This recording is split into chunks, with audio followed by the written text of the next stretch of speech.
So I've been playing with updating my bio, which actually I did yesterday with Let's Get Woo Woo on YouTube, Instagram, and TikTok. And I was sitting with it for a little bit and just kind of deciding how do I have a little blurb about what I'm doing, because honestly the vision still isn't super clear to me even, right? But as I'm creating it, it's becoming and it's unfolding. And here's what I know for sure is that I want it to include the full spectrum of my life, because it's about story. It's about story for the purpose of relating on a human level with people, with humans, and for the purpose of you are not alone, you know, solidarity. I see you. Me too, friend. Me too. You know what I mean? And it's not so much of me saying that in every single post or video or share that I create, but it's about me allowing different parts of my life, even the ones that are messy and uncertain, to be seen. Does that make sense? And so I'm just not a very curated person. even though I'm a creative and I'm a Virgo, what I value more than perfectionism and organization and even a concise, cohesive just concept of what I'm creating and or offering, what I value more is truth. And in particular, me standing in my truth and speaking from there and sharing from there for, yes, the purpose of community, but also the purpose of my own liberation. Because as it turns out, when we own our truth and then we're able to speak it and share it, that is our liberation. I saw this clip of this interview last night. Ooh, what is her name? I love her too. It was on Kiki Palmer's podcast. And she's the one that played Melvin's mom in The Temptations. And she played, was it one of Will Smith's aunties on Fresh Prince? Shit, what is her name? Anyways, I love her.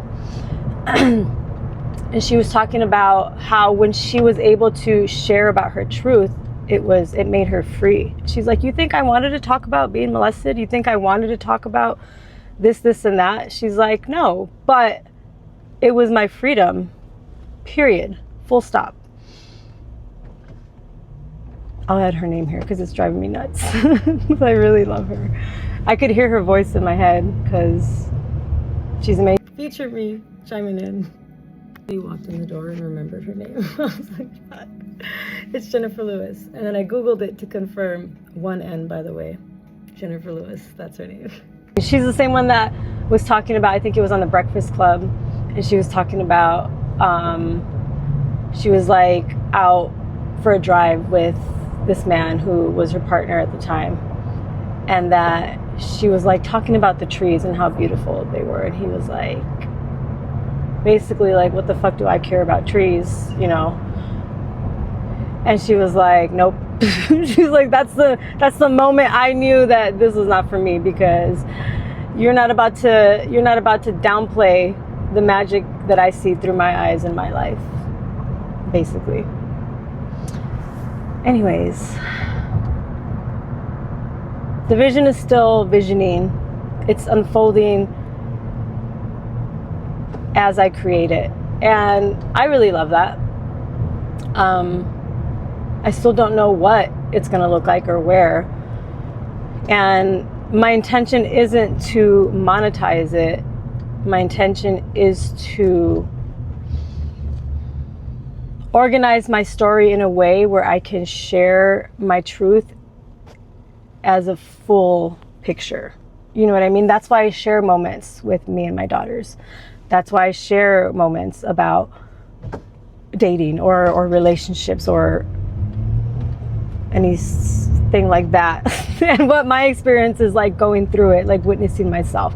That's why I share things about like spirituality or my walk in this or that, and even things about like health or familial stuff or like goals or creating my life. Like it's all a part of, in my life, my human experience.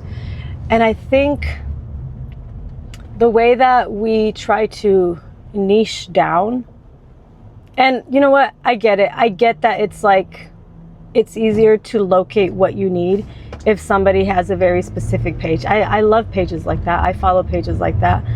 For example, Destiny Ann. She's my favorite mom on the internet. She's like gentle parenting.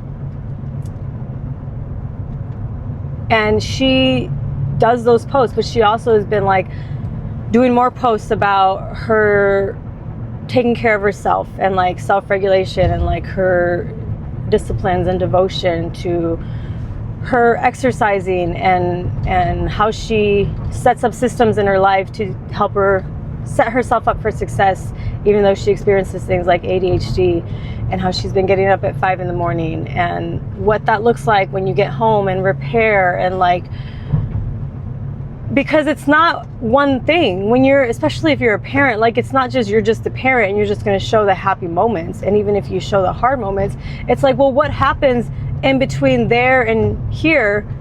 How do you get there? You know what I mean? And it's like, this is the work. It's all of it. It's all of it. If you're in a relationship, that's part of it too, because that's affecting your state of being on most days. If you're an anxiously attached person, if you're a securely attached person, if you're avoidantly attached, that's going to affect the way that you exist in your life with your children, if you have a partner, if you don't have a partner, whatever it is. If you're working out every day, if you're not working out every day, whatever, however you're eating, if you're hydrating, if you're not hydrating, if you have a body movement practice, the somatic embodiment practice, the books that you're reading, the things that you do when nobody's watching, those things matter to the way that you show up in your life. And in my experience, especially as a mother. And so like, I can't just show you the smiling, happy moments. I can't just show you the whatever moments. It's not about any specific moment. It's about as a big picture, as a whole picture of what is going on. If I'm going to share my truth, I'm going to share a full picture of the truth. You know, using discernment with what I share. Even then, I think I open up pretty transparently. But it's like, I find freedom in that. You know what I mean? And like not always being put together when you hit record on the camera or you hit share. Like, I know I can dress up and look cute. And also I know that this is what my face looks like with no makeup on. And it's like, that's just what it is. Every other woman can relate. And I think that's the point, is that this is just who I am. You know what I mean? And those who resonate with it will resonate with it. Beautiful. And those who don't, that's great too. Like, you know, do what you do. Whether you go find someone else or you turn off your phone completely and go take a few deep breaths, or go to the park and walk around barefoot like I'm about to do. But it's like, that's what it is. And right now, it's very much just me kind of capturing the moments for myself first. And I feel like that's what it's always going to be. And that's the way that I can maintain the integrity of my story, is that I do it for me first.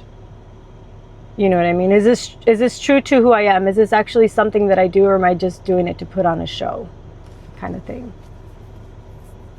And I capture all of it, and I share honestly, what I have time to share right now, because things have just been really busy. And it's like, even being able to have the time to like upload the videos and edit them and then put them on all 3 platforms or whatever it is, on top of like the other projects, and even new ambitious creative endeavors that I have and all these things. And it's like figuring out other stuff along with being in class, and like the inner work, the meditation, the grounding, the rest, the upskilling to learn the new things and other things that I'm creating that I do as a side gig to my mothering. So I don't work when I have the girls. I have them 80% of the time. I have 3 weekends a month to myself, and what I can fit in during that time is what I create for the time being. And that's good for now, you know?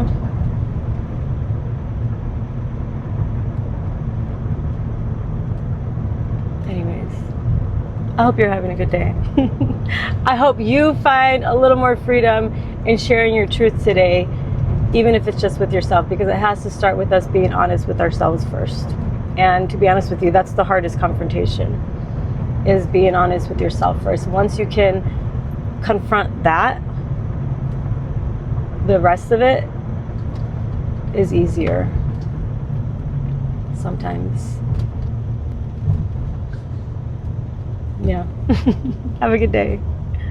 Because I think of people like Jessie Reyez, you know, her album just dropped a few weeks ago now, and the way that she shares so vulnerably in her truth, and how much I appreciate it, and I see her other fans appreciating it, because it's like, what a breath of fresh air, honestly. Because how just curated and produced everything we see is, not to mention AI.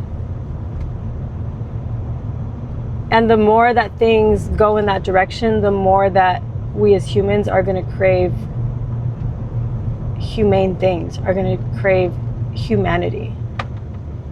I think people have talked about creativity being the last thing that we have that is sacred, and that's being infiltrated by AI. I think the last thing that we have that is sacred is our humanity. And I think by sharing stories in full transparency and allowing yourself to be seen in the messy moments, and uncurated, not all the way produced, whatever it is, beauty, messy moments of life, I think that's a good start. You know, and there's people that have been doing that for years, for decades. There's people who have built their entire brands around that, and kudos to you for paving the way. Thank you. And I think it's mostly appreciated by those who you really touch with your story. It reminds me of Inside Out, part 1. We were watching this in class the other day, and how the core memories are all yellow at the beginning because they're joyous. And then later on, as sadness and joy go on their like little adventure, and joy gets to see sadness in different lights and gets to understand her more, and a little bit more understand why she's necessary.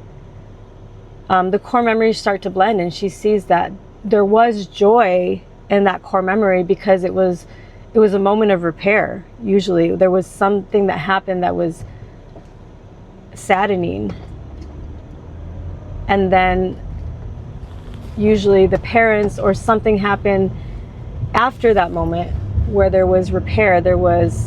She was being consoled. She was, you know, I mean, they loved her anyways, even though she missed the hockey goal, whatever it was. And it's like, exactly, that's exactly what it is. It's never just, oh, joy, joy, joy. It's like, no, the deeper